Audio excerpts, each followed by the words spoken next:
Bismillahirrahmanirrahim. Bismillahirrahmanirrahim. Assalamualaikum warahmatullahi wabarakatuh. Halo teman-teman, selamat malam. Selamat datang kembali nih di Jumanji. Kita ketemu teman-teman lagi pada malam yang insya Allah berkah ini. Nah, disclaimer dikit nih teman-teman. Hari ini kita bakal bahas topik yang insya Allah kasih insight yang luar biasa banget nih. Jadi, boleh yuk ajakin saudara, keluarga, bestie, dan juga orang-orang yang teman-teman kenal supaya makin banyak yang bisa ngerasain manfaat Jumanji pada hari ini. Boleh juga disiapin catatannya, alat tulis, cemilan favorit, kopi,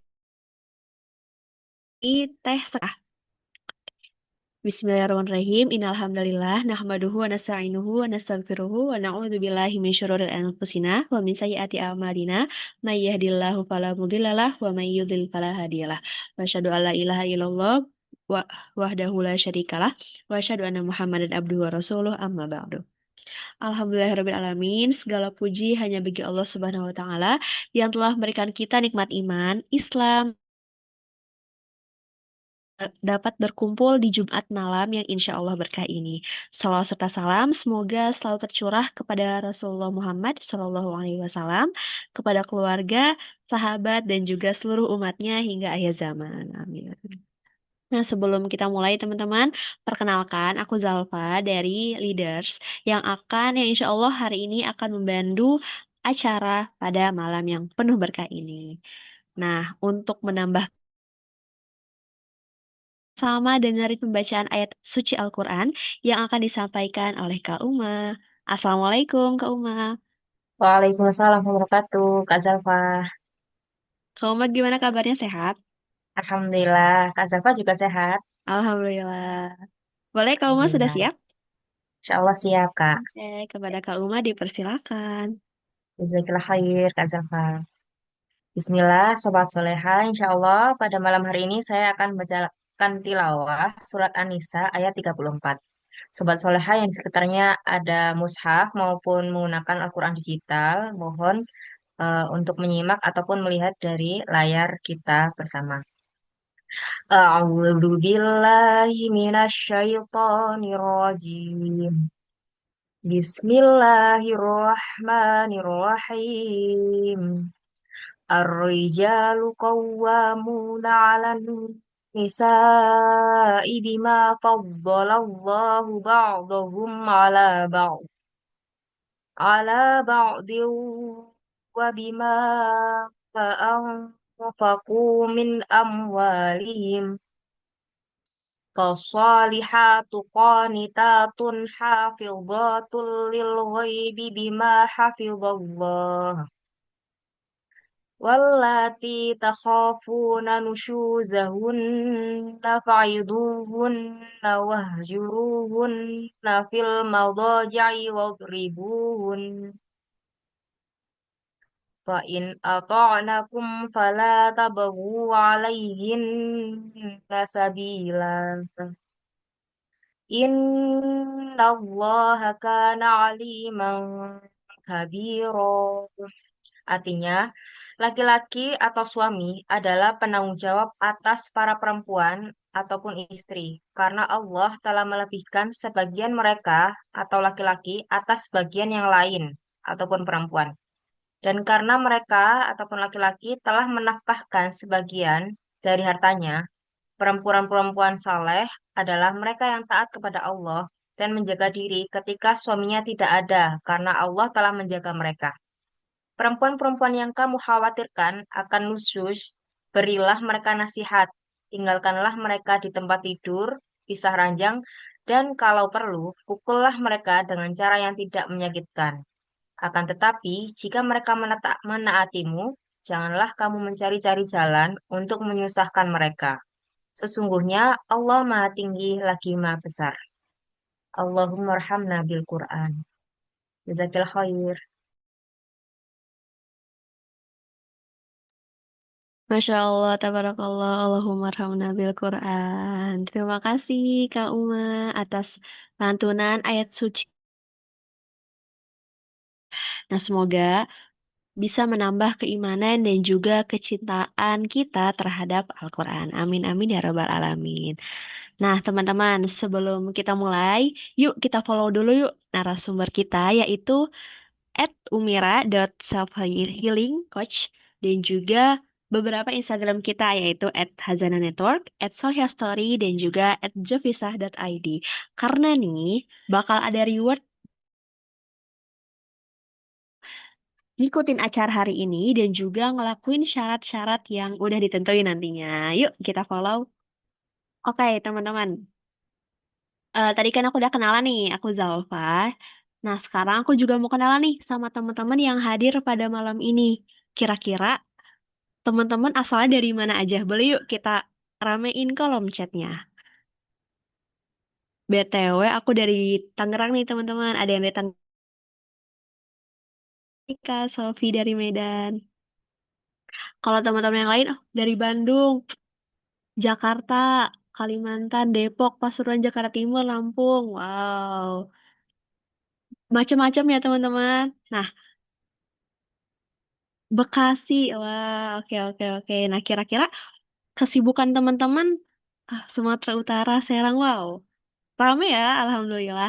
Nah, kira-kira ini apa nih? Kuliah, kerja, atau liburan? Lagi liburan? Dari Serang, halo kerja. Ha- Wah, kebanyakan kerja ya teman-teman. Baru lulus. Amin, semoga dilancarkan wisudanya. Amin, libur kuliah. Oke. Kuliah, oke. Teman-teman terima kasih ya yang udah ngeramein chatnya. Semoga walaupun liburan sesuai jargon New Year, New Me. Nah, aku juga mau ngenalin teman-teman. Di sini juga ada kakak leaders yang lain. Ada Kak Aya, kemudian Kak Sari, Kak Uma, dan juga Kak Via, dan juga kakak lainnya. Yang pastinya akan nemenin kita semua juga pada malam hari ini. Halo kakak leaders. Oke, sebelum mulai nih teman-teman. Sebelum mulai, on cam nih, biar apa? Biar aku nggak ngomong sendiri dan juga biar nanti narasumbernya nggak ngomong sendiri. Juga biar kita sama-sama kenal nih sama sobat-sobat yang sering muncul di grup. Biar juga kita saling mengenal dan pastinya saling menyambung silaturahmi. Yuk, kita on cam teman-teman. Temenin, ayo, ayo. Oke, pokoknya hari ini teman-teman, kita harus aktif dan juga harus atentif ya teman-teman karena pastinya banyak ilmu kan hari ini. Karena hari ini kita akan em, sharing-sharing dan juga mencari materi dari pembicara yang luar biasa hebat juga. Oke, semoga malam ini kita bisa dapat insight dan juga ilmu berharga ya teman-teman untuk bekal kita menjadi seorang muslimah sejati. Nah, ngomong tentang muslimah nih teman-teman, hari ini kita bakal bicara topik yang insightful banget tentang muslimah yang kuat.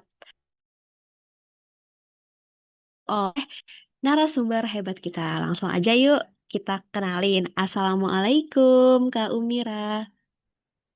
Waalaikumsalam warahmatullahi wabarakatuh. Kak Rahma. Bener ya? Oh, Kak Jalfa. Kak Sa- Halo Kak Umira. Aku manggilnya apa nih Kak? Kak Umi, Kak Umira? Biasa dipanggil Umira. Kak Umira. Halo Kak Umira, gimana kabarnya sehat? Alhamdulillah sehat, Kak Jalfa. Kak Jalfa sehat? Alhamdulillah, Kak juga sehat. Alhamdulillah, luar biasa. Alhamdulillah. Masya Allah. Nah, Kakak boleh kenalan dikit nggak sih Kak? Kakak kira-kira Boleh. Kakak dari mana nih? Dan kesibukan Kakak akhir-akhir ini apa Kak? Aku dari Bantul, Kak Jalfa, di Jogja. Bantul, Jogja. Iya, Jauh ya dari iya kalau kalau Tangerang jauh. Terus kesibukannya bener-bener akhir-akhir ini sibuk kuliah lagi, sibuk kuliah coaching. lagi. Ya, sambil sibuk ngajar. Wow, kuliah, coaching sambil ngajar ya kayak ya, Masya Allah luar biasa produktif sekali. Di tengah kesibukan Kak Umira nih masih menyempatkan untuk bisa mengisi materi pada hari ini. Terima kasih banyak ya Kak Umira. Nah, biar Sama-sama, makin Kak. izin aku buat kenalin Kak Umira secara singkat ya. Oke, nah teman-teman, beliau nama lengkapnya Kak Umi Rahayu, biasa dipanggil Kak Umira. Nah, beliau juga merupakan self-healing coach berbasis Islami yang saat ini sedang menempuh pendidikan S2 di International Open University. Aktif juga sebagai pengajar, coach sekaligus aktivis dakwah nih. Nah, hal yang mendorong Kak Umira ini untuk datang ke sini adalah untuk menjadi karyawannya Allah yang cantik, sehat, kaya, kaya raya, bahagia sampai tua. Masya Allah, tabarakallah. Dan juga nih fun fact teman-teman, Kak Umira juga menerbitkan suatu buku ya Kak ya, namanya Perjalanan Menuju Fitrah. Nah, ini adalah workbook 10 sesi yang dirancang untuk menemani proses pulang ke dalam diri teman-teman. Karena apa? Karena nggak semua orang berani masuk ke dalam diri. Nah, buku ini juga mengajak pembaca untuk mengenal identitas, memahami struktur jiwa, hingga berdamai dengan luka dengan pola hidup yang terbentuk dari masa lalu. Karena apa? Karena ini bukan hanya tentang ingin sembuh, tapi tentang berani bertanggung jawab atas diri sendiri. Nah, buat teman-teman yang penasaran dan juga mau memulai perjalanan untuk mengenal diri sendiri, boleh yuk langsung aja klik link yang akan dikirim Zoom ya, teman-teman. Bisa diklik linknya. Terima kasih, Masya Allah. Keren banget ya teman-teman Kak Umira. Pastinya udah gak sabar nih untuk kita sama-sama belajar pelajaran yang luar biasa berharga dari beliau. Nah, tapi sebelumnya teman-teman, aku mau infoin buat teman-teman yang mau nanya di tengah-tengah penyampaian materi, daripada lupa, boleh langsung aja nanya di kolom Q&A Zoom nih teman-teman. Nah, jangan khawatir tenggelam. Oke, Kak Umira udah siap untuk kita sharing-sharing bareng? Insya Allah sudah siap. Oke, terima kasih Kak Umira. Kepada Kak Umira dipersilakan.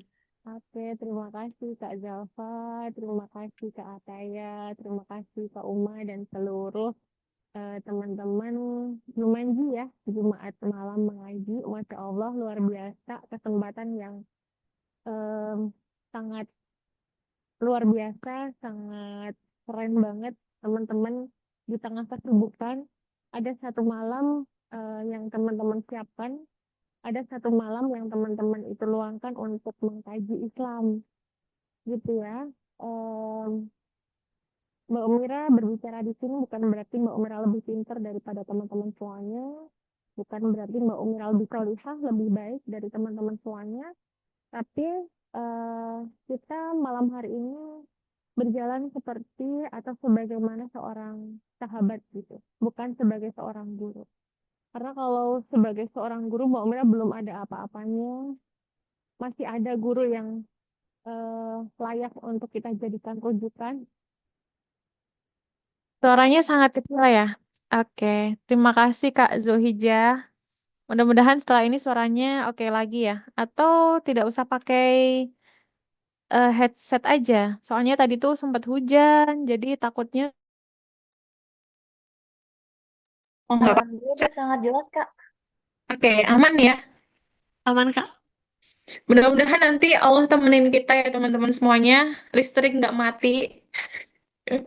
Terus nanti kalaupun misalnya hujan juga mudah-mudahan hujannya tidak terlalu menenggelamkan suara gitu. Teman-teman, Bismillahirrahmanirrahim. Tadi belum dibuka ya. Saya izin buka. Assalamualaikum warahmatullahi wabarakatuh. Waalaikumsalam warahmatullahi wabarakatuh. Bismillahirrahmanirrahim. Rabbi Waalaikumsalam shrahli wabarakatuh. sadari wa yassirli amri wahlul 'uqdatam min lisani yafqahu qawli. Amin amin ya rabbal alamin. Teman-teman semuanya salam kenal. Saya Umi Rahayu, biasa dipanggil Umira. Malam hari ini diperjodohkan dengan teman-teman semuanya untuk membahas satu tema yang sangat menarik ya. Teman-teman panitia sangat pintar untuk membuat judul materi. yang sangat menggugah gitu kan. Dan jujur aja materi ini membuat Mbak Mira sendiri tarik nafas panjang gitu, menjadi muslimah yang kuat dan lembut gitu ya. Karena kita sendiri sepanjang kehidupan kita itu pasti mengenal dua paradoks gitu. Sayap kiri dan sayap kanan. Seorang muslimah itu terkadang harus kuat. Kalau nggak kuat berarti harus lemah. Kalau nggak lemah berarti harus kuat. Seolah-olah hanya ada dua pilihan itu. Padahal di dalam Islam itu ada yang namanya eh, moderasi ya. Moderasi dalam hal ini tuh bukan berarti sesuatu hal yang semua agama itu sama gitu. Tapi moderasi di sini berarti adalah jalan tengah yang dimana kita tidak terlalu kuat, tapi juga tidak terlalu lemah. Jadi kita tahu ketika kita berada pada titik tengah, kita tahu kapan kita harus kuat, kapan kemudian kita harus lemah, atau kapan kita tidak boleh lemah dan kapan kita tidak boleh kuat, gitu ya. Saya izin share screen. Oke, sudah terlihat?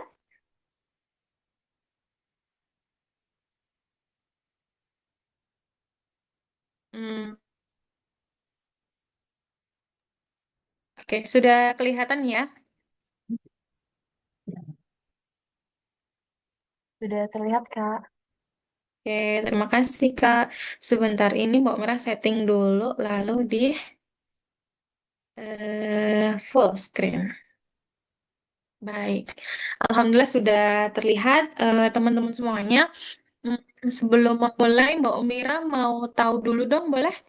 Menurut teman-teman, muslimah yang sekuat karang dan selembut sutra itu yang seperti apa sih? Boleh dijawab di kolom komentar ya.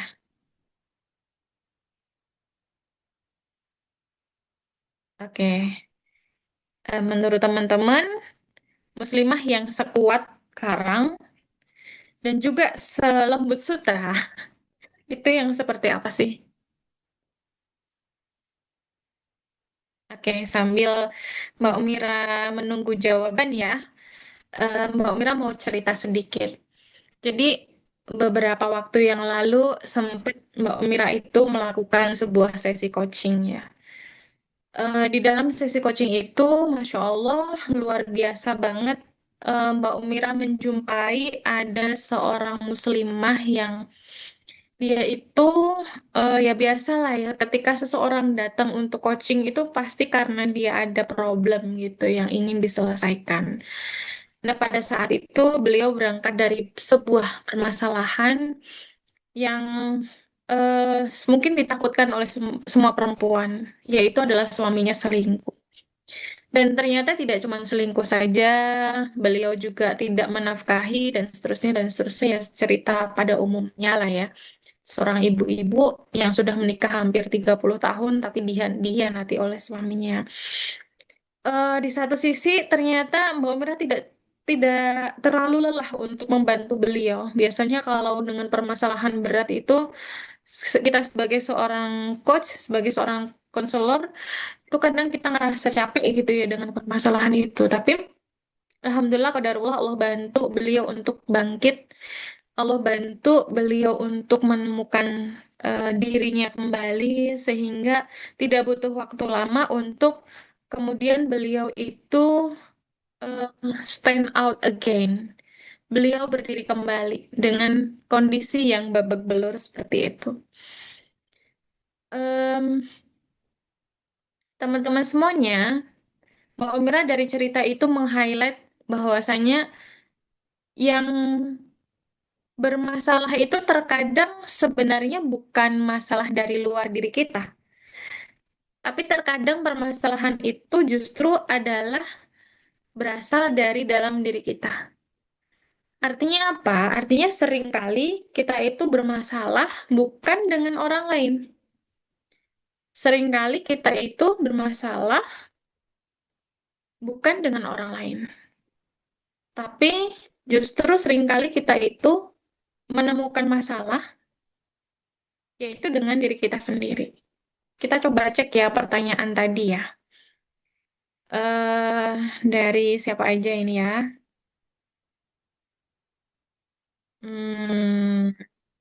Oke.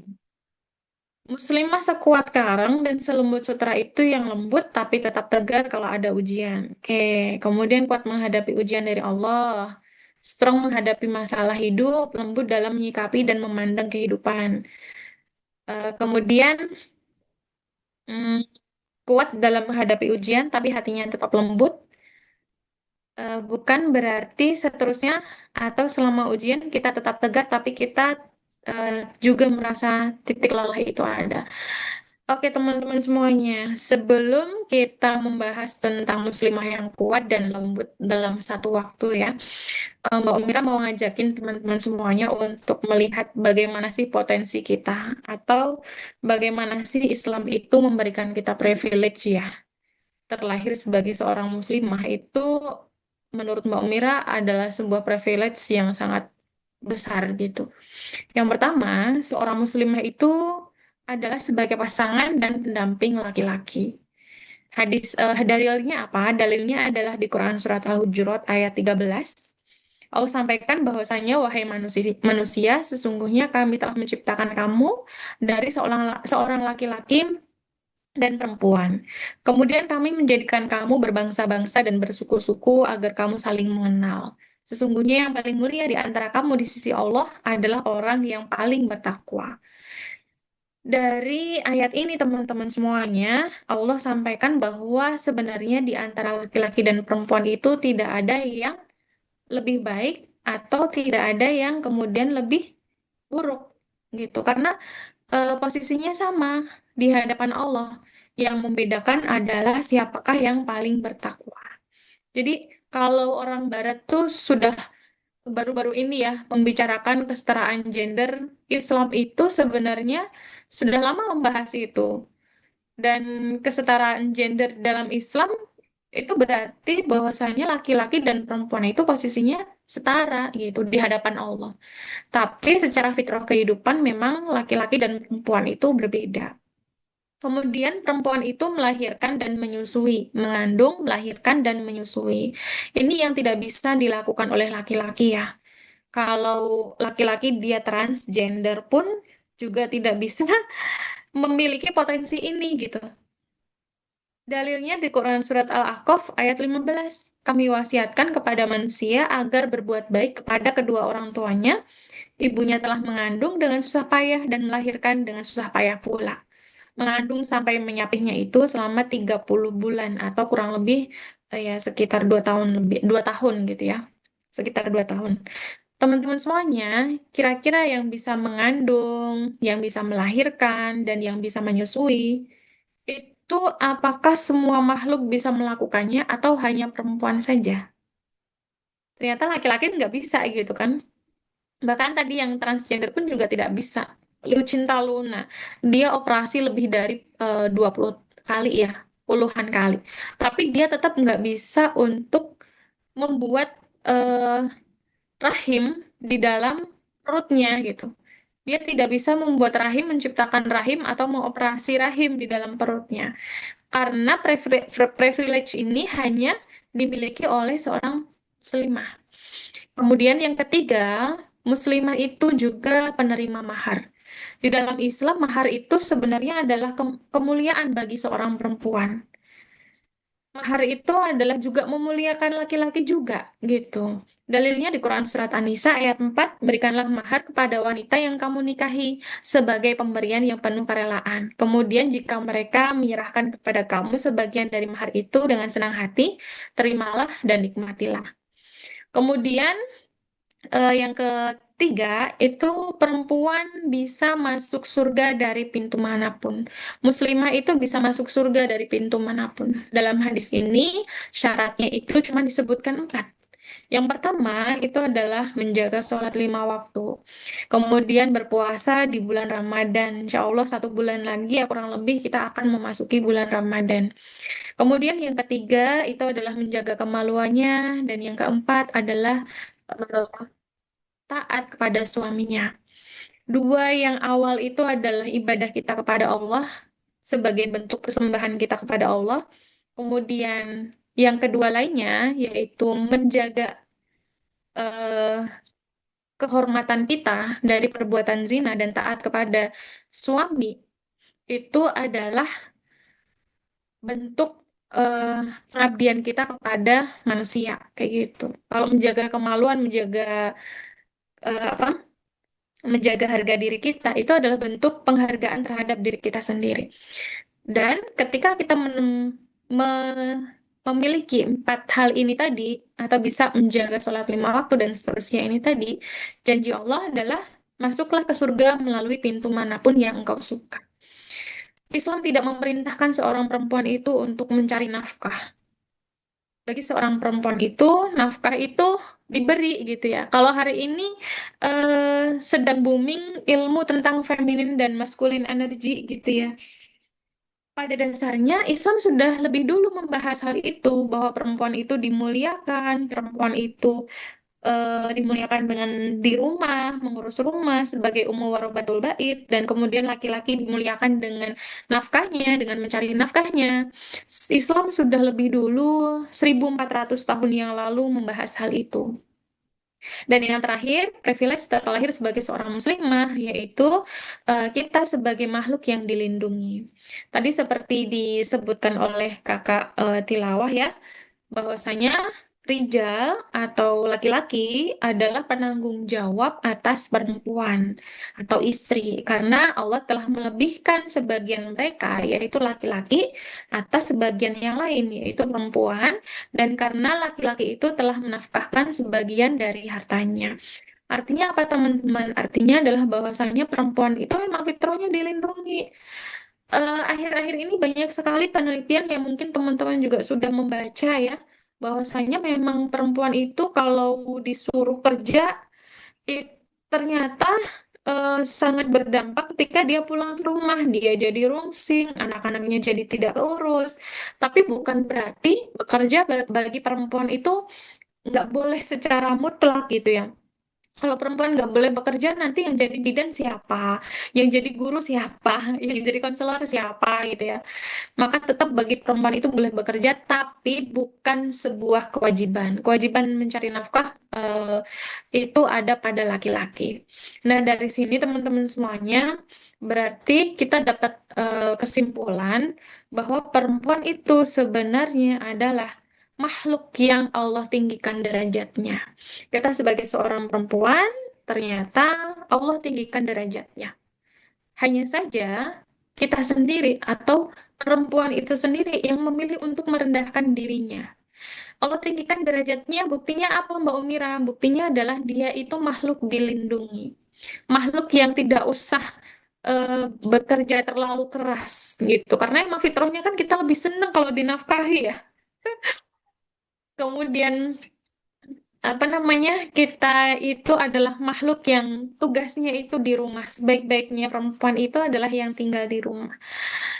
Eh, dan kita pun juga dengan hijab, dengan jilbab dan juga kerudung itu adalah pertanda bahwa Allah itu memuliakan perempuan. Tapi ketika dia itu memilih jalan yang fujur, jalan yang tidak sesuai dengan aturannya Allah, maka sebenarnya dia sedang merendahkan dirinya sendiri. Karena apa? Karena kita sebagai perempuan itu diberikan free will, diberikan kebebasan untuk memilih. Gitu. Kita mau taat atau mau maksiat, kita mau menjalankan perintah Allah, menyesuaikan fitrah kita dengan apa yang Allah perintahkan, ataukah kita mau meninggalkan fitrah kita dan kemudian menjalankan apa yang menjadi nafsunya kita, menjadi keinginan kita, ternyata semua itu adalah pilihan kita sendiri yang pada akhirnya kita pun akan memilih kita mau tinggi derajatnya ataukah kita mau rendah atau merendahkan diri kita sendiri. Gitu. Teman-teman semuanya, dengan potensi yang sangat luar biasa ini, dengan derajat yang Allah tinggikan ini tadi, maka tidak salah ketika peradaban itu tiangnya adalah perempuan. Tidak salah ketika ketika Islam itu menjadikan perempuan itu sebagai madrasatul ula. Ibu sebagai madrasah pertama bagi anak-anaknya. Hanya saja kita sering banget melihat bagaimana generasi atau bagaimana anak-anak itu tumbuh dari seorang perempuan yang dia nyun sewu ya, mohon maaf, dia kurang teredukasi, kurang well educated gitu. Disclaimer dulu, well educated itu bukan eh, harus dia itu lulusan kampus mana atau apakah dia itu sekuliah atau tidak. Tapi perempuan itu menjadi well educated adalah ketika dia berpikir. Berpikir itu tentang apa saja? Apakah kemudian berpikir tentang sains, berpikir tentang pelajaran IPS, pelajaran sejarah, dan seterusnya. Ternyata bagi seorang perempuan itu ada kecerdasan yang macam-macam gitu ya. Yaitu salah satunya adalah kecerdasan emosional. Ada kecerdasan linguistik, kecerdasan verbal, dan seterusnya. Tapi dalam presentasi kali ini kita akan lebih banyak menyoroti tentang kecerdasan emosional, di mana kecerdasan emosional itu sangat berpengaruh untuk mental Halo yang Mbak, sehat. maaf Kak. Kecerdasan emosional itu akan sangat berpengaruh Halo Kak untuk Umira. membentuk mental yang sehat. Apa itu Kak, mental yang sehat? Mental yang sehat itu adalah kondisi di mana kita ketika diberikan ujian seperti tadi ya yang dituliskan oleh teman-teman ya. Ketika kita diberikan ujian, kita itu nggak mudah tumbang gitu. Nggak mudah lari dari arena pertempuran, nggak mudah putus asa, nggak mudah kalau parah-parahnya sampai suicide gitu ya. Nah, mental yang sehat itu seperti apa? Menurut WHO, mental yang sehat itu adalah sebuah kesejahteraan emosional, psikologis, dan sosial yang memungkinkan seseorang untuk menyadari potensinya. Tadi potensinya kita sudah bahas di atas, kemudian mengatasi tekanan hidup yang normal, kemudian bekerja secara produktif, dan berkontribusi bagi komunitasnya. Kesehatan mental itu juga mencakup kemampuan untuk mengelola stres dan menjalani kehidupan yang wajar atau kehidupan sehari-hari. Jadi di sini WHO menyoroti bahwa mental yang sehat itu adalah ketika seseorang bisa mengelola stres dan menjalani kehidupan yang wajar. Kemudian menurut Kemenkes RI, seorang individu yang berada dalam keadaan tenang dan tentram yang memungkinkan mereka menjalani kehidupan dengan baik dan menjalin hubungan positif dengan orang lain. Tidak berbeda jauh ya apa yang disampaikan oleh WHO dan juga Kemenkes RI. Mbak Mira mau memberikan sudut pandang dari Islam. Apa itu mental yang sehat? Mental yang sehat menurut Islam, menurut Al-Zamzami et al., penelitian tahun 2024, dia mengatakan bahwa konsep kesehatan mental tidak hanya terbatas pada ketiadaan gangguan psikologis seperti depresi, anxiety, dan seterusnya, tetapi juga mencakup kemampuan individu untuk mencapai kedamaian batin. Nah, ini yang paling penting ya, kedamaian batin dan hubungan yang harmonis dengan Allah, sesama manusia, dan juga dengan dirinya sendiri. Kemudian penelitian dari Kunik tahun 2012, dia mengatakan bahwasanya keterlibatan aktivitas keagamaan dapat membantu mengurangi tingkat stres dan meningkatkan kesejahteraan psikologis. Kemudian di Quran Surat Ar-Ra'd ayat 28, Allah sampaikan bahwasanya yaitu orang-orang yang beriman dan hati mereka menjadi tentram dengan mengingat Allah. Ingatlah bahwa hanya dengan mengingat Allah, hati akan selalu tentram. Ditambah lagi kemudian di Quran Surat Al-Ankabut ayat 2 Allah sampaikan, apakah manusia mengira bahwa mereka akan dibiarkan hanya dengan berkata kami telah beriman, sedangkan mereka tidak diuji. Nah teman-teman semuanya dari definisi WHO, Kemenkes RI, kemudian dari beberapa penelitian dan juga beberapa ayat Al-Quran, maka kita bisa tarik kesimpulan bahwa mental yang sehat itu adalah sebuah kondisi di mana seseorang itu memiliki ketangguhan diri yang baik ketika dia menghadapi stres sehari-hari. Dalam psikologi, istilah ketangguhan ini disebut dengan inner resilience atau ketahanan diri dari dalam.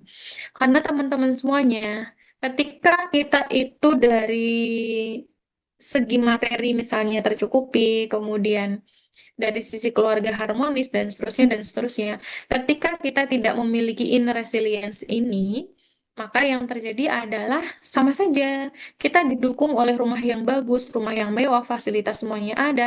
Tapi ketika kita tidak memiliki ketangguhan mental yang baik, maka kita akan menemukan kekosongan dalam kehidupan kita. Gitu. Kita lihat bagaimana kondisi kesehatan mental kita. Dari data Riskesdas tahun 2018, dia mengatakan bahwa prevalensi gangguan mental emosional yang ditunjukkan dengan gejala depresi dan kecemasan untuk usia 15 tahun ke atas mencapai sekitar 6,1 dari jumlah penduduk Indonesia atau setara dengan 11 juta orang. Ini penelitian tahun 2020, 5 tahun yang lalu ya. Kemudian penelitian yang terbaru dari databooks katadata.com, em, dia mengatakan surveinya di Indonesia ya, dia mengatakan bahwa ternyata 60,3% perempuan itu merasakan emosi yang tidak stabil dan mudah marah. Kemudian 55% mengatakan bahwa perempuan itu mengalami kecemasan atau khawatir berlebihan. Kemudian 49,6% sulit tidur, 42% kesulitan berkonsentrasi atau mudah lupa, 40,5% sering merasa lelah tanpa alasan yang jelas, kemudian 31,9% merasa kesepian. Dan mengejutkan lagi teman-teman semuanya, kebetulan Mbak Umrah nggak taruh datanya di sini ya. Ternyata dari survei yang dilakukan oleh Kementerian Agama, dia mengatakan bahwa perceraian itu lebih banyak atau paling banyak faktor yang menyebabkan perceraian paling banyak itu bukan karena faktor finansial, bukan karena faktor KDRT, bukan karena faktor perselingkuhan. Ya betul, faktor-faktor itu tadi berpengaruh, tapi ternyata faktor yang paling tinggi itu justru eh, ketika ketika terjadi percekcokan gitu. Terjadi percekcokan antara suami istri ini tadi. Sehingga eh, kalau kita lihat data dari sini, ketika seorang perempuan itu merasakan emosi yang tidak stabil, maka pengaruhnya itu bukan hanya pada dirinya sendiri. Ketika dia sudah menikah, kalau dia belum menikah, maka it's okay. Pengaruhnya itu hanya ada pada dirinya sendiri. Tapi ketika dia sudah menikah, maka pengaruhnya akan lebih luas lagi. Ada suaminya, kemudian ada anaknya, kemudian ada mertuanya. Dan nggak cuman itu, ada lingkungan sosial di mana seorang perempuan itu tuh tumbuh gitu. Sehingga apa yang terjadi ketika emosi perempuan ini tidak stabil? Maka akan banyak sekali muncul percekcokan yang sebenarnya bisa diselesaikan oleh perempuan itu atau oleh kita sendiri. Bisa diselesaikan oleh kita sendiri tanpa kita harus melibatkan orang-orang terdekat kita, gitu. Karena apa? Karena dalam Islam sebenarnya emosi ini adalah tanggung jawab kita sendiri, bukan tanggung jawab orang lain. Seringkali yang jadi masalah adalah kita seringkali melibatkan atau melemparkan tanggung jawab untuk meregulasi emosi ini pada orang lain, terutama pasangan kita. Tentu saja tentu saja kita butuh awareness ya. Kita butuh kesadaran diri untuk bisa mendeteksi aku tuh lagi merasakan apa, aku tuh sedang marahkah, atau aku tuh sedang sedihkah, aku tuh sedang laparkah, dan seterusnya dan seterusnya. eh Emosi yang tidak stabil ini juga sebenarnya dipengaruhi oleh pola asuh atau em, apa ya, kalau sering teman-teman dengar tuh inner child ya. Inner child kita, pola asuh kita di masa lalu atau pada saat kita itu berada bersama dengan orang tua kita. Kayak gitu. Karena emosional itu adalah faktor natur atau faktor alami, hanya saja mana kemudian yang perlu dibumbuin, mana yang kemudian ditumbuhkan. eh, Juga ada faktor dari lingkungan atau faktor dari edukasi di lingkungan sekitar kita. Teman-teman semuanya, maaf ini kayaknya pencet ya. Oh, Mira, Iya, tadi bagaimana? PPT-nya ada item-item sedikit. Jadi Ya mungkin Allah, mau minta bantuan kah, Kak? Biar ya boleh deh, di-share. boleh, boleh.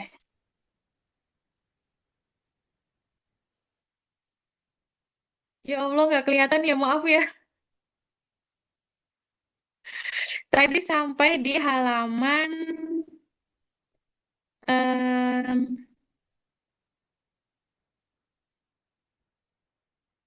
halaman 7, Kak.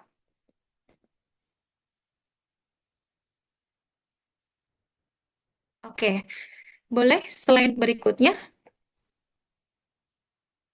Oke, baik. Teman-teman semuanya, Masya Allah seru banget ya. Terima kasih teman-teman sudah diingatkan dan dikat. Tadi kalau misalnya nggak dikat, nggak tahu. Ternyata ada problem di share screen ya. Oke, terima kasih. Kita lanjut ya. Ternyata teman-teman semuanya seru banget ya. Eh, Penyebab dari kita tidak memiliki ketangguhan mental, ternyata, ternyata memang apa yang kita rasakan, emosi yang kita alami itu menyebabkan permasalahan yang melebar, menyebabkan permasalahan yang meluas kayak gitu. Padahal Allah menciptakan kita sebagai seorang perempuan itu fitrahnya memiliki ketangguhan mental yang baik, atau kalau dalam Islam tadi kita sebut sebagai inner resilience itu. Apa dalilnya atau apa contohnya? Ternyata Rasulullah itu sudah nge-mention ya. Rasulullah itu sudah nge-mention bahwasanya eh, khairun nas arba'uhum, apa ya? Kalau nggak salah tuh bacaan Arabnya tuh kayak gitu ya. Walaupun agak-agak nggak jago bahasa Arab ya. Artinya ini di sini, wanita terbaik penghuni surga itu ada 4.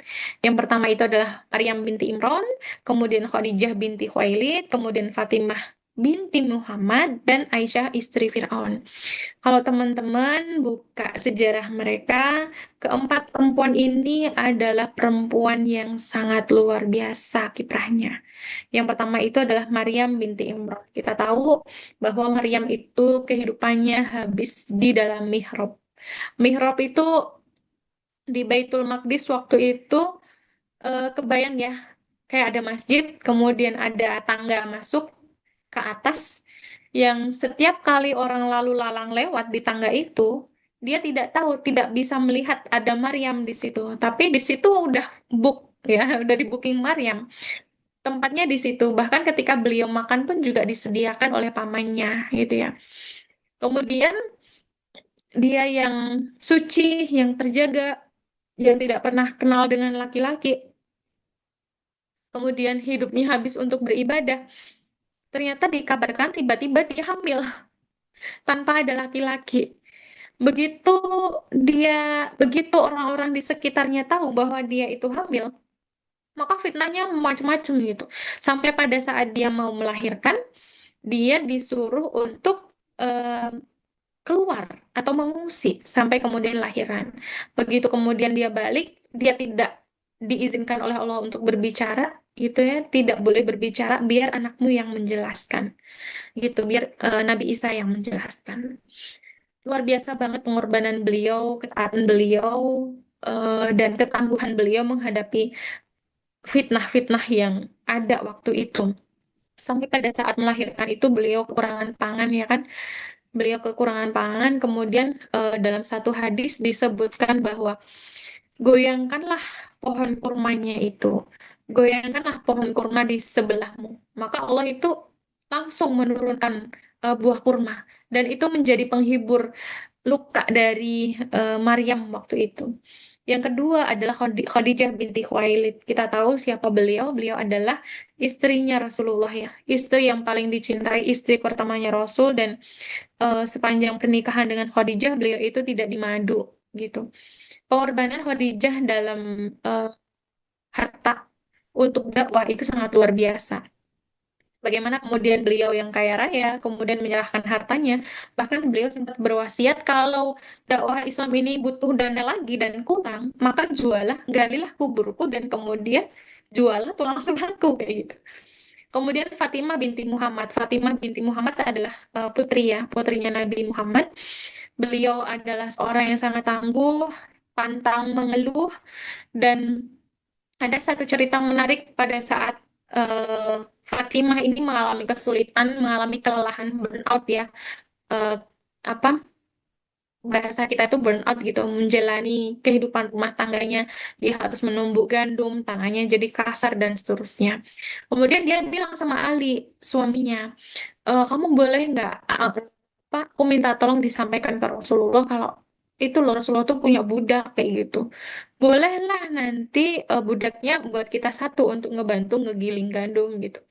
Kemudian Ali datang ke Rasul dengan maju mundur, iya nggak ya, iya nggak ya, iya nggak ya gitu, bilang sama Rasul, tapi akhirnya nggak jadi. Tapi Rasulullah itu menangkap gelagatnya Ali, kemudian bertanya, wahai Ali, apa yang kamu mau bicarakan gitu. Akhirnya jujurlah si Ali waktu itu kepada Rasul, wahai Rasul, aku tuh pengen minta budak kayak gitu. Dan Rasul tidak mengizinkan. Rasulullah tidak mengizinkan karena budak itu miliknya kaum muslimin. Itu, dan yang terakhir adalah Aisyah binti Aisyah istri Fir'aun kayak gitu. Aisyah ini beristrikan atau bersuamikan seorang laki-laki yang mengaku bahwa dirinya adalah Tuhan, ya, mengaku dirinya Tuhan. Dan di akhir hidupnya Asia itu, saking dia tidak mau mengakui atau tidak mau beriman kepada Firaun, Asia ini rela hidupnya itu meregang nyawa. Jadi di akhir hidupnya itu dia dijatuhkan dari tempat yang tinggi, ya kan, dijatuhkan dari tempat yang tinggi. Kemudian sebelum sampai tanah, nyawanya itu sudah dicabut sama Allah, sehingga pada saat dia jatuh itu tidak merasakan sakit gitu. Nah, teman-teman semuanya, keempat perempuan ini adalah perempuan terbaik, perempuan yang menjadi teladan, perempuan yang memiliki inner resilience tinggi, yang dimana mereka itu tetap teguh pada ketaatannya meskipun mereka diuji dengan ujian yang sangat luar biasa. Jadi, eh, sekuat karang, menjadi seorang perempuan yang sekuat karang adalah berarti dia tahu dengan siapa dia itu bersandar, gitu. Di mana hatinya itu bersandar? Apakah hatinya itu bersandar pada pasangannya?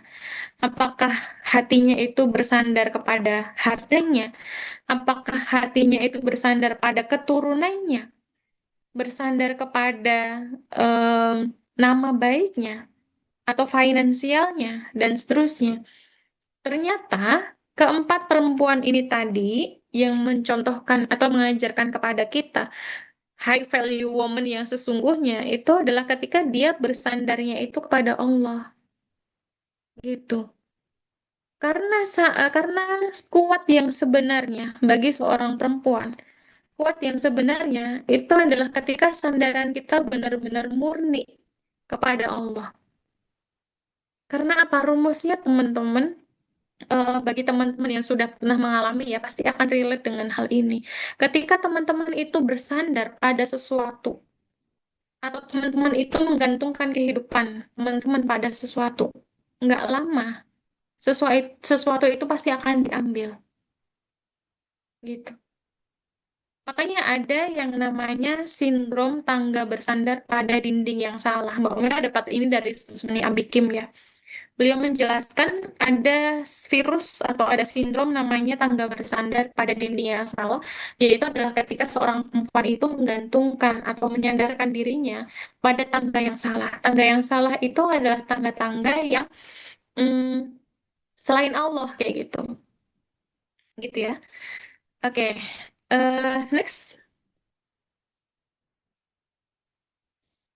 Kemudian pertanyaannya adalah bagaimana cara kita untuk menemukan inner resilience atau bagaimana cara kita untuk menemukan kekuatan yang sejati.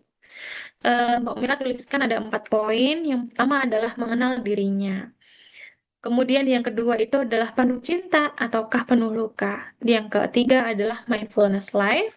Kemudian yang keempat itu adalah berdaya. Kita bahas satu-satu ya dengan sisa waktu yang ada. Oke, boleh lanjut. Pertama, yaitu adalah mengenal diri. Ada satu kutipan hikmah dari ulama Islam pada masa Abbasiyah ya. Beliau mengatakan man arafa nafsah faqad arafa rabbah. Barang siapa mengenal dirinya, maka dia akan mengenal Tuhannya.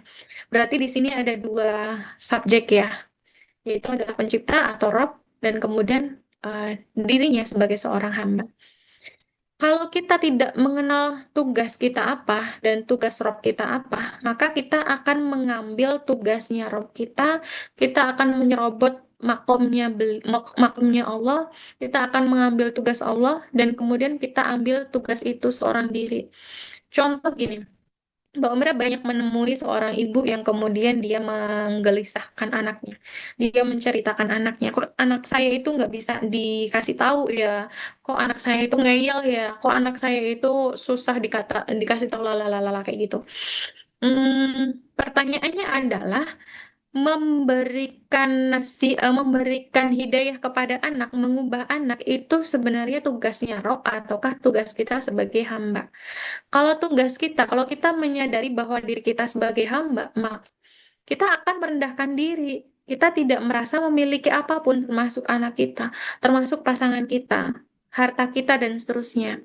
Bahkan kita nggak bisa apa-apa dengan sesuatu yang kemudian dititipkan itu tadi.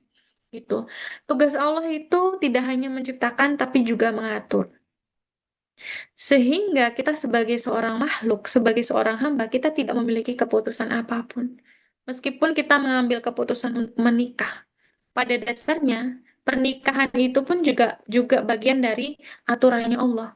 Mau kapan kita menikah, mau dengan siapa kita menikah, mau dengan cara apa dan seterusnya, pada dasarnya semua itu adalah keputusannya Allah, bukan keputusan kita sendiri.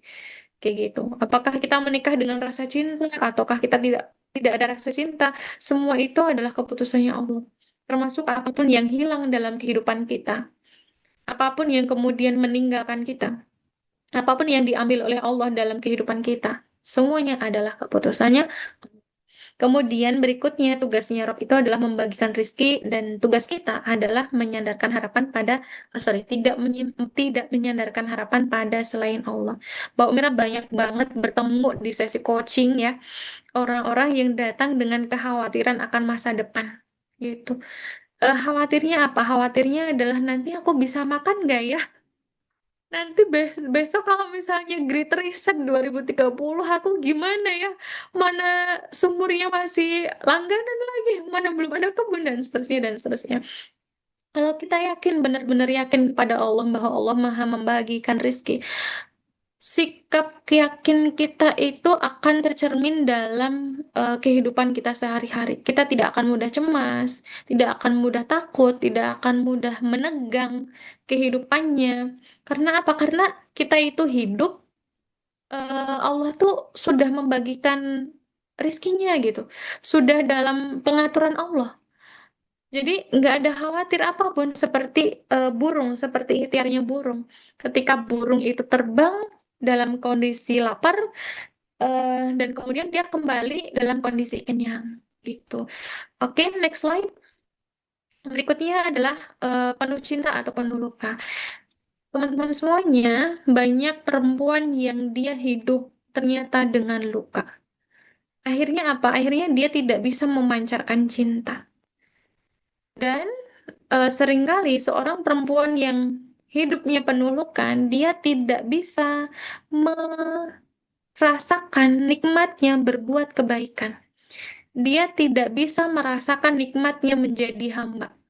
Dia tidak bisa merasakan nikmatnya ketika kita bersujud, ketika kita itu terhubung, terkoneksi kepada Allah. Karena apa? Karena hidup yang penuh luka akan menarik kita kepada luka-luka yang sama. Semasa kecil kita mengalami luka pengasuhan. Hari ini hidup kita penuh dengan drama. Kemarin Mbak Umrah habis tes gitu ya. Em, Kemudian Mbak Umrah itu mendapati ternyata Mbak Umrah masih bawa pola dari leluhur ya. Leluhur itu maksudnya generasi di atasnya Mbak Umira, yaitu adalah pola forgiving, yang dimana Mbak Umira berpikir aku harus memberi lebih supaya aku dicintai. Nah, itu adalah salah satu luka pengasuhan.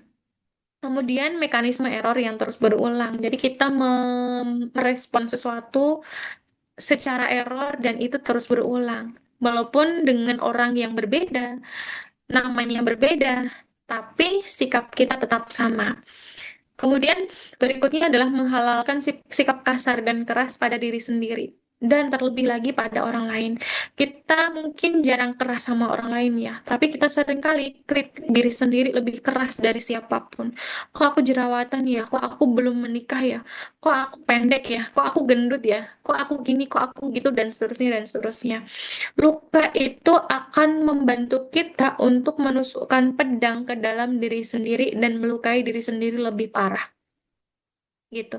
Berikutnya adalah kita capek mengasuh dengan membawa luka kemana-mana.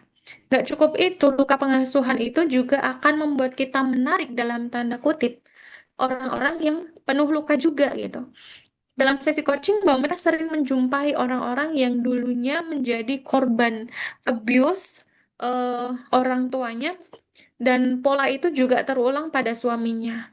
Artinya, luka itu membuat kita mengenali pola yang sama gitu. Kalau ayahnya suka abusive, dia menerima hal itu sebagai sebuah kewajaran.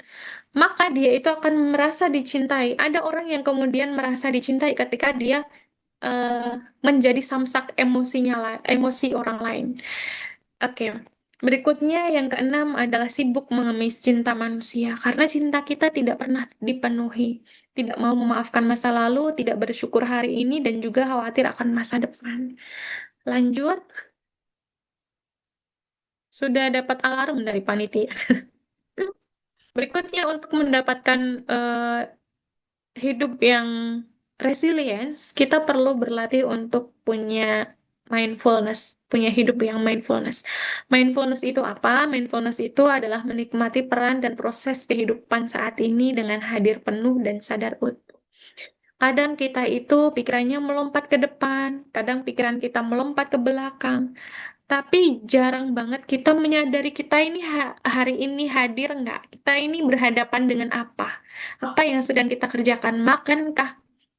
Minumkah? Kita sedang bebereskah? Sedang eh, apa bebersihkah dan seterusnya? Karena apa? Karena pikiran kita sibuk melayang-layang gitu. Dan itu pintarnya pikiran kita. Dia bisa bergerak kemanapun dia mau. Makanya sebenarnya sholat itu adalah latihan untuk mindfulness.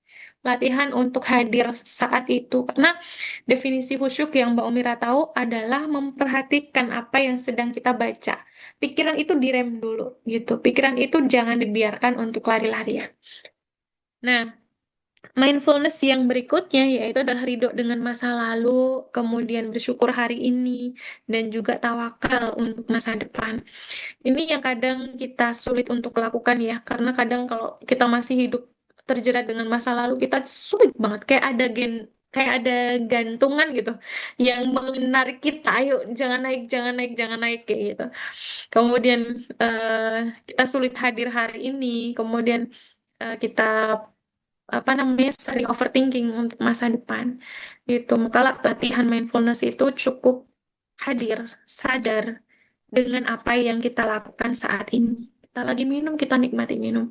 Makanya Mbak Mira tuh pernah dengar ya, kalau makan itu ngunyahnya 33 kali. Ternyata 33 kali itu yang membuat kita itu mindfulness makan gitu.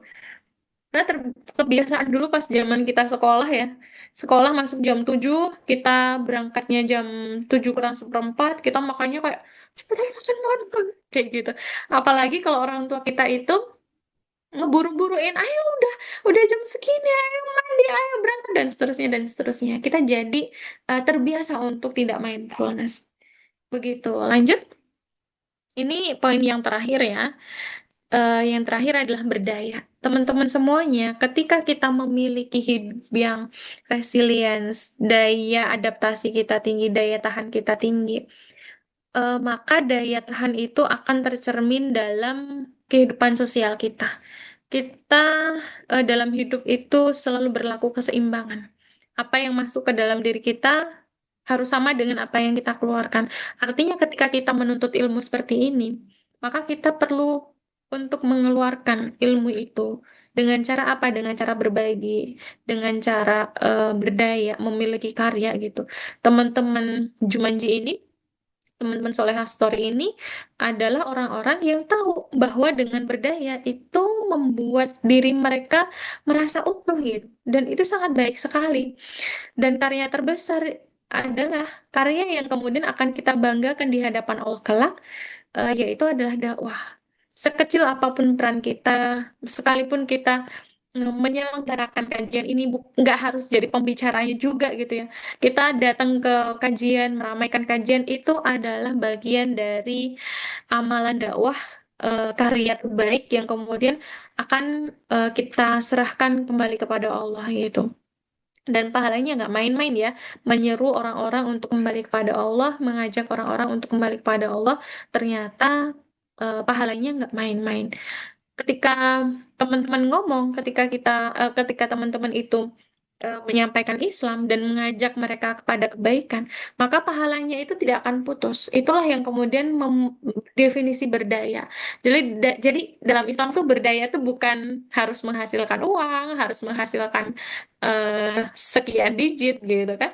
Tapi berdaya itu ketika teman-teman memanfaatkan potensi yang ada untuk mempersembahkan amal terbaik kepada Allah kayak gitu. Alhamdulillah materinya sudah selesai dan waktunya pas lebih 1 menit. Terima kasih. Mbak Mira tutup. Wassalamualaikum warahmatullahi wabarakatuh. Waalaikumsalam warahmatullahi wabarakatuh. Terima kasih Kak Umira. Aku setuju banget sih Kak. Kayak ternyata peradaban karena perempuan itu makhluk yang Allah tinggikan derajatnya ya Kak ya. Insya Allah. Nah mungkin teman-teman di sini ada yang mau dikulik lebih dalam lagi. Boleh nih yuk kita sama-sama bertanya dan juga raise hand nih. Atau bisa nulis di kolom Q&A di Zoom. Atau kalau misalkan teman-teman gak punya pertanyaan, mau curhat juga boleh banget nih teman-teman. Karena ini kan kita perempuan lebih bebas.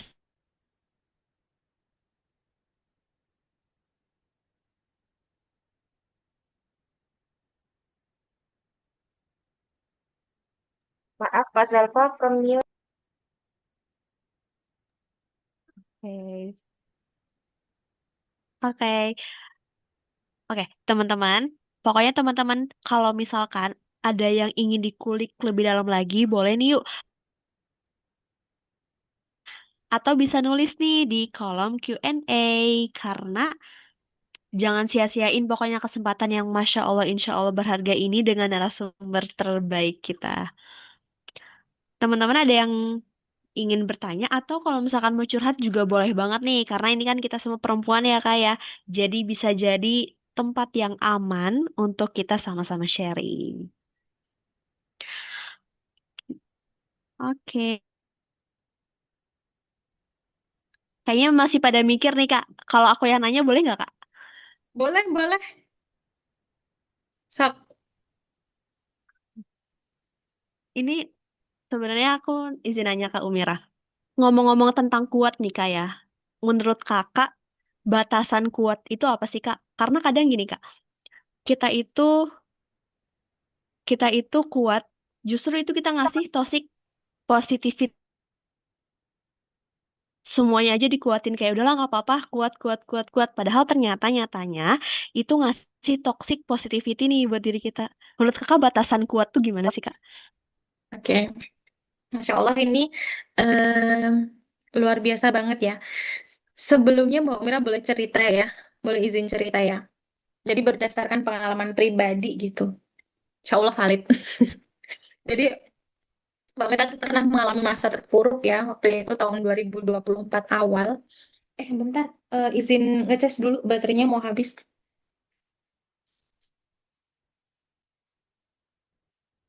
Sebentar dulu. Oke. Sudah.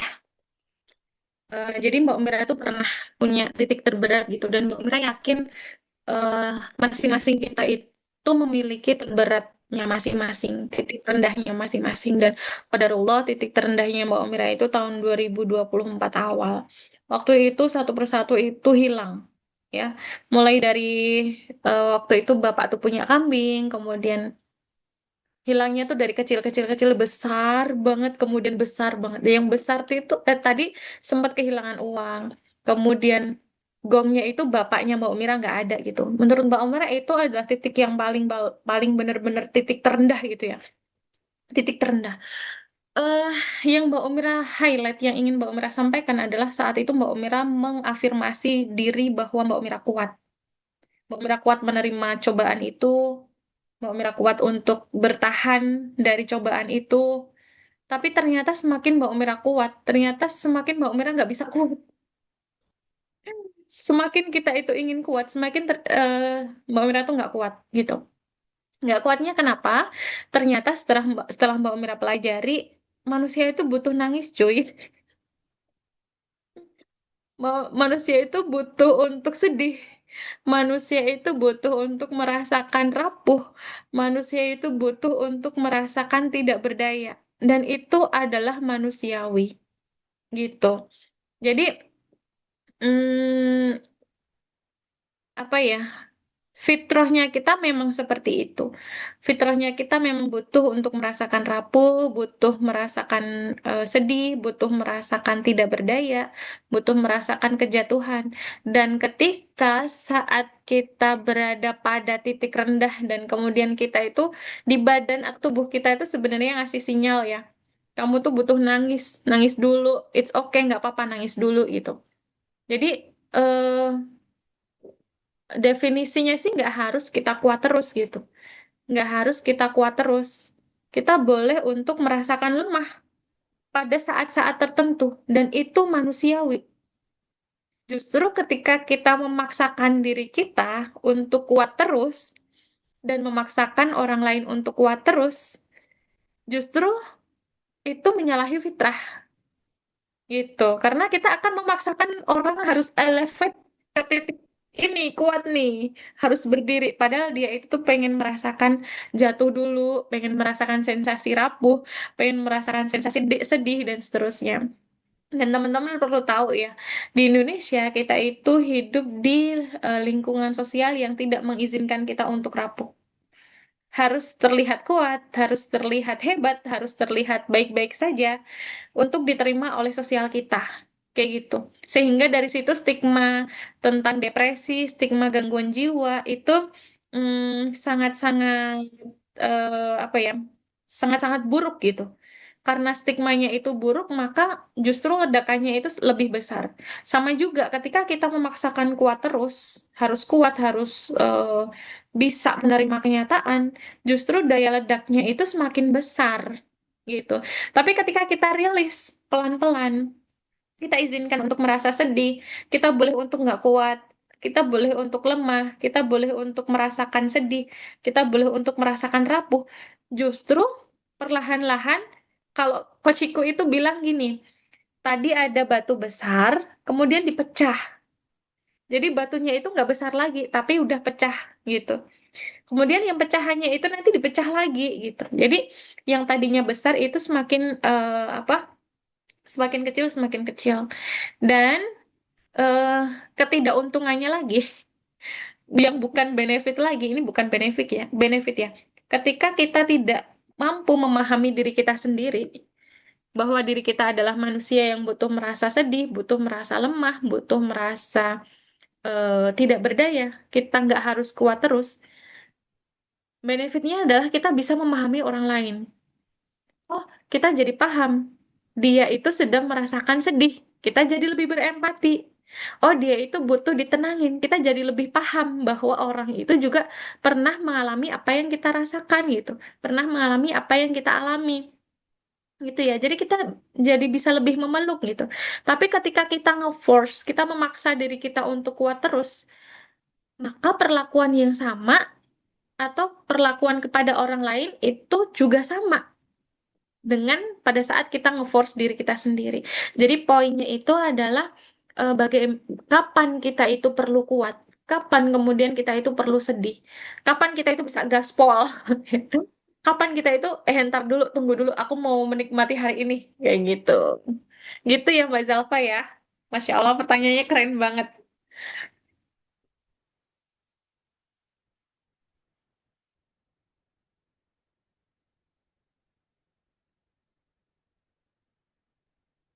Oke, berikutnya kayaknya dari Q&A ya Mbak Zalfa ya. Oh, suara saya kedengaran lagi, Kak. Aman-aman. Terima kasih ya, Kak, ya, atas jawabannya. Ternyata manusia itu ditakdirkan emang untuk rapuh ya, Kak. Aku izin bacain pertanyaan di kolom chat ya, Kak, ya. Karena ternyata ini banyak banget nih yang excited nanya ke Kak Umira. Oke, permisi Kak, mau tanya gimana caranya menyikapi jika diperlakukan berbeda atau pilih kasih dengan orang tua? Terkadang hal tersebut membuat kita sakit hati. Wah, menurut Kak Umira gimana Kak? Bentar-bentar ini pertanyaannya tenggelam ya. Oh ini, bagaimana cara menyikapi Teman-teman, jika, oke, jika jika di- diperlakukan berbeda ya, orang tua pilih kasih dengan orang berbeda atau pilih kasih dengan orang tua kita. Terkadang hal itu membuat kita sakit hati dan kurang menghormati orang tua. Teman-teman semuanya, Mbak Mira paham pasti rasanya tidak mudah ya ketika kita melihat diri kita diperlakukan berbeda dengan saudara-saudara kita. Kita saudara-saudara kita dikasih lebih banyak, kenapa kita dikasihnya lebih sedikit menurut kita? Kenapa kemudian kita itu diberikan porsi yang tidak sama dengan mereka? Mereka itu disayangi, mereka itu dibangga-banggakan, sementara kita sendiri tuh kayak ngerasa tidak tidak tidak sebanyak itu menerima perlakuannya mereka. Dan ketika Mbak Purna, ketika Kak Purna merasakan sakit hati, hal itu adalah sesuatu hal yang wajar banget, dan itu valid. Karena apa? Karena eh apa ya, basic kebutuhan basicnya manusia itu adalah disayangi dengan kasih sayang yang menurut kita, bukan menurut mereka. Beda ya. Kalau kasih sayang menurut orang tua itu ya udah, menurut menurut orang tua ngasih 10.000 itu udah sayang gitu. Tapi menurut kita kasih sayang itu adalah hadir ditemenin, ya kan, ada wujud fisiknya, kemudian kita dipeluk, dikasih sentuhan dan seterusnya. Ternyata definisinya beda kayak gitu, dan wajar kalau sakit hati. Cuman gini, kita tidak bisa mengubah orang tua, ya. Kita tidak bisa merubah karakter mereka. Kita tidak bisa merubah apapun pilihan hidup mereka. Mereka mau sayang kepada saudara-saudara kita yang lain, mereka orang tua kita mau lebih mencintai saudara-saudara kita yang lain, kita nggak bisa untuk memaksakan kita harus dicintai. Yang bisa kita lakukan adalah memahami luka apa yang kemudian muncul dari perilaku yang tidak adil dalam tanda kutip itu tadi. Apakah luka yang muncul itu membuat kita haus kasih sayang sehingga kita mencari kasih sayang itu pada orang lain? Ataukah karena perlakuan itu membuat kita jadi overgiving? Overgiving tuh artinya aku harus ngasih cinta kepada orang lain supaya aku dicintai. Karena kantong cintaku nggak penuh nih, kayak gitu. Sehingga kantong cinta itu adalah tanggung jawab kita sendiri sebagai seorang individu dewasa. Gitu ya, bukan tanggung jawab orang tua. Memang mereka itu melakukan sesuatu hal yang menurut kita nggak seharusnya kayak gitu karena kita merasa diabaikan gitu. Tapi sebenarnya tugas untuk memproses emosi kita, memproses luka kita adalah tugas kita sendiri. Gitu. Jangan sampai nanti kita bermasalah dengan pasangan kita karena kita merasa tidak diperlakukan dengan baik dengan anak-anak kita dan seterusnya. Dan ada satu kabar baik Mbak Purna, ketika kita mendapatkan perlakuan yang tidak adil atau kurang adil di rumah kita berhak untuk meminta kehidupan yang lebih baik kepada Allah. Itu jangan jangan dilupakan itu, karena doa orang yang terzolimi itu makbul banget. Mbak Mira punya klien ya, punya coach yang dia itu juga diperlakukan dengan cara yang berbeda dengan cara adik-adiknya. Kemudian kebetulan dia anak pertama gitu kan. Kemudian aku cuman minta aku dikasih pasangan yang memuliakan aku, yang royal, yang aku tuh mendapatkan wife treatment gitu. Kemudian aku diperlakukan baik dengan baik. Pokoknya aku dicintai ugal-ugalan oleh pasanganku. Dan Masya Allahnya dia dikasih pasangan yang sesuai dengan yang dia minta. Nah itu Kak Purna jangan lupa ya. Jangan lupakan itu tadi. Jadi dengan Kak Purna ridho dengan kondisi yang ada di keluarga, kemudian berdoa untuk sesuatu hal yang lebih baik, insya Allah doanya dikabulkan oleh Allah. Gitu. Oke, gitu Kak Terima Zalfa. kasih Kak Umira atas jawabannya luar biasa. Oke, saya kasih ya. Oke, Kak Umira, kita lanjut di kolom Q&A Zoom ya. Teman-teman balik lagi yang mau nanya boleh langsung di karena takut tenggelam. Langsung aja nih Kak, dari kolom Q&A ada yang nanya nih Kak. Kak Umira, dari Kak Salsa, Assalamualaikum warahmatullahi wabarakatuh. Waalaikumsalam. Kak Umira, Waalaikumsalam gimana warahmatullahi cara wabarakatuh. kita sebagai perempuan muslimah untuk bisa berdaya dan produktif di kehidupan kita dengan disiplin tinggi? Berdaya sama dengan menghasilkan karya. Dan menghasilkan karya itu contoh karya seperti apa ya Kak? Mungkin nulis buku, e-book, atau short. Oke, Masya Terima Allah kasih Kak Kak Salsa. Salsa. Oke, Kak Salsa Maftuha, luar biasa banget pertanyaannya ya. Jadi, Mbak Mira sangat senang ada pertanyaan seperti ini karena Kak Salsa berarti sudah ada keinginan untuk berdaya gitu. Kalau tadi pas di materi itu yang kita highlight adalah berdaya itu tidak sama dengan menghasilkan harta ya. Karena menghasilkan harta pun juga ada yang tidak berdaya gitu. eh Poinnya itu bukan ada pada yang kita hasilkan, tapi poinnya itu adalah apa yang bisa kita berikan, gitu ya. Mohon dicatat dengan baik ya. Poinnya bukan pada apa yang kita hasilkan, tapi apa yang bisa kita kontribusikan atau apa yang kita berikan, kayak gitu. Tentu saja masing-masing orang itu memiliki perannya masing-masing. Kalau Mbak Umira dari awal sudah membaca bahwa perannya Mbak Umira sebagai seorang self-healing coach gitu. Mbak Salsa mungkin berbeda lagi. eh Mungkin berkaryanya itu ngajar TPA. Itu luar biasa banget.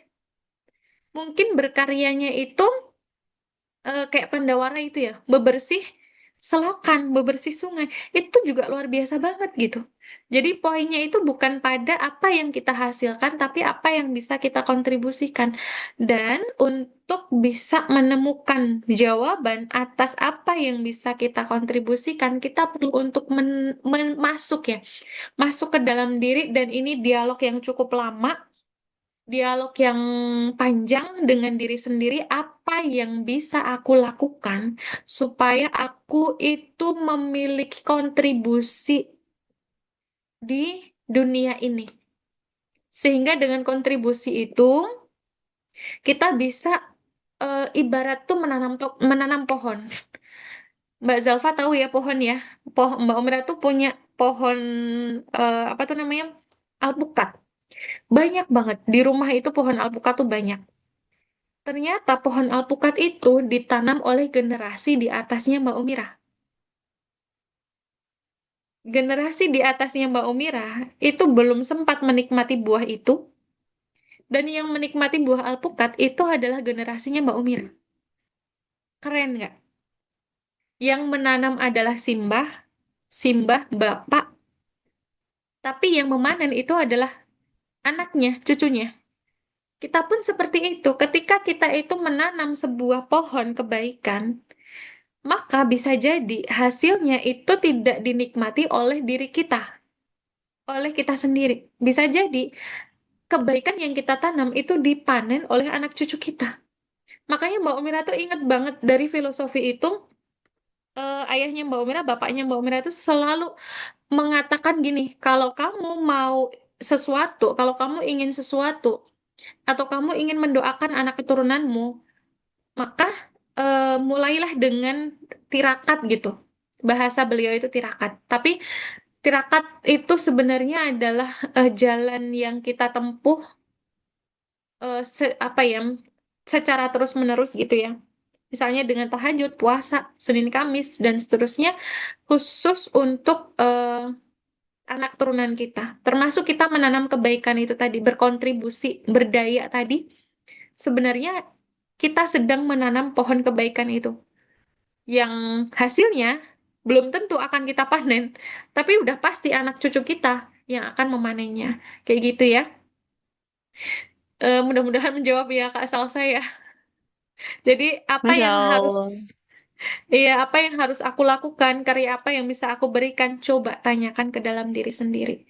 Masing-masing orang pasti ada perannya di dunia ini. Nggak mungkin orang nggak ada perannya. Kak Zalfa malam hari ini perannya sebagai MC. Kak Uma perannya malam hari ini sebagai tilawah. Mbak Umira perannya sebagai narasumber. Kak Salsa perannya sebagai peserta. Kalau semuanya jadi narasumber, siapa yang jadi peserta? Ya nggak? Masing-masing orang punya peran yang berbeda. Seperti itu. Semoga menjawab.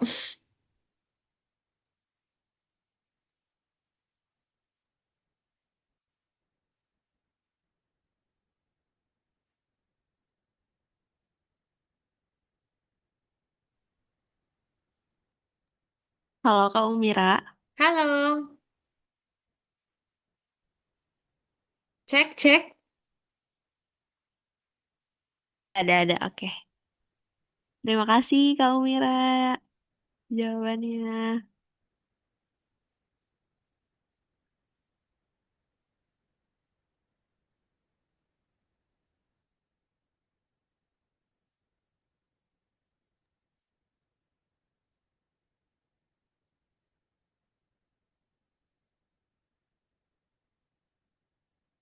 Ya, luar biasa, Masya Allah. Ternyata berdaya itu tidak berfokus tentang apa yang kita berikan, tapi apa yang kita hasilkan gitu ya, Kak. Kebalik, Oke, Kak. lanjut ke pertanyaan selanjutnya kali ya, Kak ya, di Q&A. Kak, gimana cara merespon jika kita punya teman melepas kerudung dan berpakaian yang pendek, tapi kita tidak mampu untuk berbicara secara langsung? Bayangkan itu. Oke, oke. Masya Allah, Kak Ulfi Rizky Fauzia. Pertanyaannya, Mbak Mira izin ulang ya. Kak, gimana cara merespon jika kita punya teman yang melepas kerudung dan berpakaian yang pendek, tapi kita tidak mampu untuk berbicara secara langsung, sedangkan kita sangat menyayangkan hal itu. Teman-teman semuanya, Masya Allah, terutama Kak Ulfi, Mbak Mira senang banget teman-teman punya kepedulian yang sangat tinggi terhadap teman-teman yang lain, yang teman-teman itu merasakan keresahan ketika teman kita, sahabat kita membuka kerudungnya padahal dia itu sudah istiqomah berkerudung. Tentu saja hal itu adalah bukti bahwa teman-teman itu sudah care ya, teman-teman itu care dan mudah-mudahan pertanyaan ini menjadi hujah di hadapan Allah bahwa kita itu tidak tinggal diam gitu ya melihat sahabat kita, teman kita melakukan eh, pelanggaran terhadap hukum-hukum Allah. Kita berdoa mudah-mudahan Allah menjaga kita. Kita berdoa mudah-mudahan Allah mengistiqomahkan kita sehingga mudah bagi kita untuk menjaga dan dijaga oleh Allah dalam kebaikan, dalam ketaatan. Seperti itu. Kak Ulfi, hmm, kita perlu paham bahwa tugasnya manusia dengan tugasnya Rob atau tugasnya Tuhan itu berbeda. Gitu. Kalau tugasnya Allah, tugasnya Tuhan itu memberikan hidayah, membagikan hidayah, ya. Sementara manusia itu menjadi jembatan datangnya hidayah. Beda ya. Ini jembatannya, ini orangnya. Orangnya ini mau lewat sini terserah, mau lewat sini terserah gitu. Artinya apa? Artinya tugas kita adalah menjadi jembatan hidayah itu. Tugas kita adalah menjadi jembatan hidayah itu, bukan kita yang mengantarkan hidayah itu. Bukan kita yang memberikan hidayah itu, tapi tugas kita adalah menjadi jembatan hidayah itu. Kalau Kak Ulfi pertama sudah merasakan resah, sudah merasakan gelisah, tapi aku nggak mau bicara. Mudah-mudahan itu juga sudah menjadi hujah di hadapan Allah bahwa hati kita ikut gelisah melihat teman kita melepaskan kerudung. Akan lebih baik lagi kalau misalnya Kak Ulfi berani ya, Kak Ulfi berani menyampaikan kepada dia dengan nada yang tidak bertanya gitu. Bukan dengan nada yang menghakimi. Bukan dengan nada yang kamu tuh salah udah lepas kerudung. Enggak. Mungkin dia ada alasan lain kenapa dia membuka kerudung.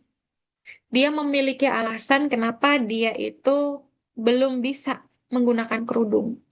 Bisa jadi mungkin em, kerudungnya sedikit, atau kerudung yang syar'inya sedikit, atau mungkin yang kedua kayak kemarin yang kasusnya lagi booming ya, orang tuanya bercerai, sehingga dengan berkerudung itu dia merasa aku tuh sedang memberikan hukuman atau memberikan protes kepada orang tuaku karena mereka sudah bercerai kayak gitu.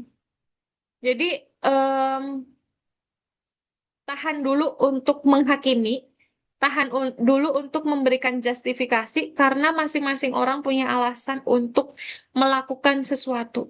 Dan alasan itu kita perlu dengar dulu sebelum kita memberikan nasihat. Jangan-jangan nasihat kita itu eh, muncul dari ego kita gitu, yang ingin didengar, ingin dimengerti gitu ya. Sehingga sebelum ego itu tumbuh, kita perlu hadir dulu untuk bertanya kepada teman kita itu. Apa yang bikin kamu lepas kerudung? Apakah kamu nggak nyaman? Apakah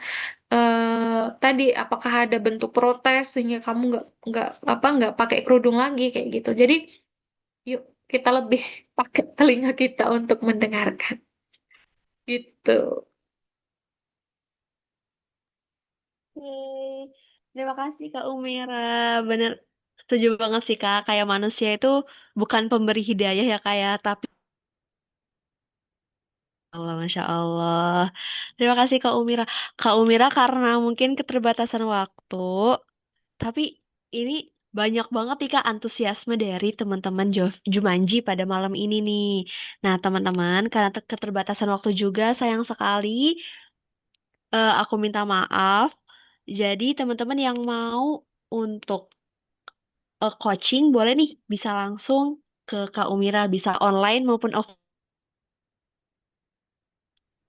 Oke, boleh nih yang mau self coaching boleh dicek link yang dikirim oleh Kakak Leaders di chat Zoom. Oke, terima kasih Kak Umira untuk sharing-sharing yang Masya Allah berharga banget pada malam ini nih, Alhamdulillah. Nah, sebelum kita benar-benar masuk ke sesi yang paling akhir nih Kak, yuk teman-teman kita dokumentasi dulu yang berkenan untuk on cam. Yuk kita kalau kita ternyata pernah belajar dan juga bertumbuh bareng nih di Jumanji. Yuk boleh teman-teman kita on cam. Kita berfoto bareng Kak Umira yang luar biasa keren itu. Keren banget.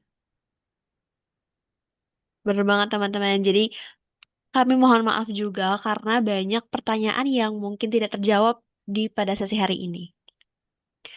Oke, boleh minta tolong Kakak Leaders.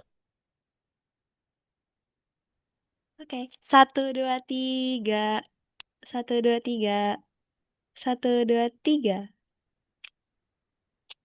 Satu, dua, tiga. Oke, satu, dua, tiga sekali lagi. Oke, sip, sip. Terima kasih banyak, Alhamdulillah Rabbil Alamin. Terima kasih banyak insight yang luar biasa banyak dari Kak Umira. Nah, teman-teman, sebelum kita tutup, kita mau tanya dulu nih, teman-teman. Coba teman-teman ketik angka satu kalau sesi kali ini luar biasa insightful dan juga bermanfaat banget nih buat malam ini. Satu. Ayo ketik angka satu kalau misalkan hari ini luar biasa. Keren. Banyak kakak yang satu ya, Masya Allah. Alhamdulillah. Alhamdulillah. Oke, terima kasih teman-teman kesan pesannya. Nah, sebelum kita benar-benar nutup dan menyampaikan kesan pesan dan juga closing statement.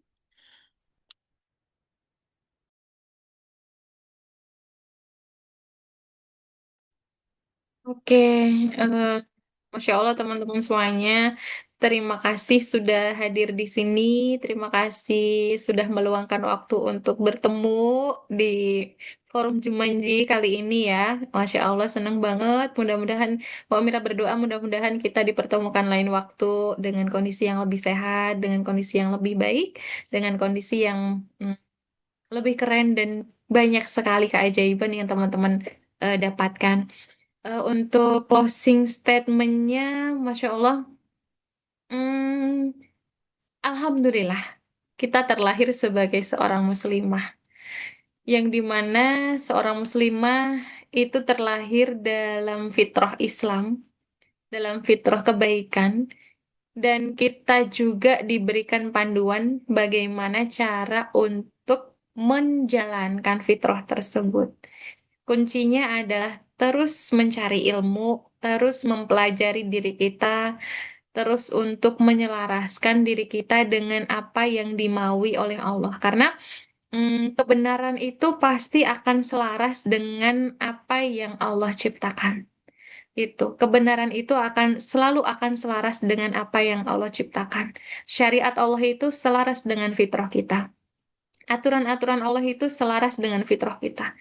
Dan hal ini adalah bukti bahwa sebagai seorang muslimah tidak boleh kita menghabiskan waktu kita untuk galau, tidak boleh kita menghabiskan waktu kita untuk berlemah dalam kondisi yang lemah, tapi kita perlu untuk memberdayakan diri kita dengan mencari tahu apa yang kemudian bisa kita kontribusikan, apa yang kita bisa berikan. Nanti masalah ngangkat, naik, viral, dan seterusnya, itu urusan lain, urusan belakangan. Apakah kita menghasilkan uang, apakah kita menghasilkan karya, dan seterusnya, e-book, dan seterusnya, itu urusan belakangan. Yang penting kita berdaya dulu, apa yang bisa kita kontribusikan, apa yang bisa kita berikan, peran apa yang bisa kita jalankan, kita perlu menemukannya terlebih dahulu.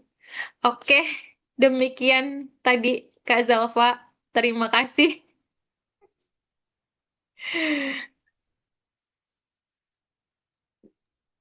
Terima kasih banyak Kak Umira. Closing statementnya luar biasa. Masya Allah. Kita perempuan adalah fitrah ya teman-teman. Jadi makanya kita dituntut untuk mencari ilmu sebanyak-banyaknya. Oke ini teman-teman. Teman-teman ingin ingin membeli buku ataupun apa, Kak, Kak Umira ini menulis sebuah buku, sekali lagi berjudul Perjalanan Menuju Fitrah, yang dimana dirancang untuk menemani proses pulang ke dalam diri sendiri. Nah, teman-teman cocok nih, buku ini cocok buat teman-teman yang siap ingin memulai perjalanan berdamai dengan luka diri sendiri. Saya itu juga teman-teman, jika banyak pertanyaan yang belum terjawab pada sesi malam ini, balik lagi jika teman-teman ingin melakukan self-coaching, boleh sekali langsung saja ke Kak Umira yang akan dikirimkan di chat Zoom oleh Kakak Leaders. Oke, alhamdulillah teman-teman, akhirnya kita bisa sampai di penghujung acara. Nah, sebelum ditutup, kami mau minta pendapat teman-teman tentang Jumanji pada malam ini. Jadi, dimohon dikirimkan ya di chat Zoom supaya nantinya kami bisa terus memberikan manfaat bagi teman-teman. Karena satu feedback sangat amat berarti bagi kita. Oke, terima kasih sekali lagi sebesar-besarnya untuk Kak Umira atas ilmu dan inspirasinya di tengah kesibukannya masih menyempatkan waktu untuk mengisi kajian pada malam hari ini. Aku dan juga boleh juga nih teman-teman yang mau berbagi insight ataupun hikmah dalam kajian malam Instagram Story, lalu tag Kak Umira @umira.selfhealingcoach dan juga tag @hazana network, tag @jofisah.id dan juga @solehastori biar makin banyak yang ikut merasakan manfaatnya. Aku juga secara pribadi Kak Umira dan teman-teman minta maaf nih karena tadi ada kehilangan sinyal sedikit dan juga aku dan kami sebagai acara ini ada hal-hal yang kurang berkenan, baik dari aku maupun dari teman-teman leaders lainnya. Dan juga terima kasih sekali lagi Kak Umira, dan juga terima kasih teman-teman yang sudah join sampai detik ini. Dan mau reminder juga nih teman-teman, setiap ahad malam pastinya ada Jovisa yang pasti ngasih insight yang luar biasa. Sampai juga ya teman-teman di episode Jumanji selanjutnya yang gak kalah keren dari Yuk teman-teman kita sama-sama doa dengan doa kafaratul majlis. Subhanakallahumma bihamdika asyhadu alla ilaha illa anta astaghfiruka wa atubu ilaik. Alhamdulillah. Terima kasih teman-teman. Terima kasih Kak Umira. Terima kasih Sama-sama. Kak Jazakallah Khadijah. Selamat khairan istirahat Kak ya. Umira. Selamat Terima beristirahat. kasih. Dadah. Jazakallah Sampai khair. jumpa di Sobat lain Solehah. kesempatan. Amin Kak.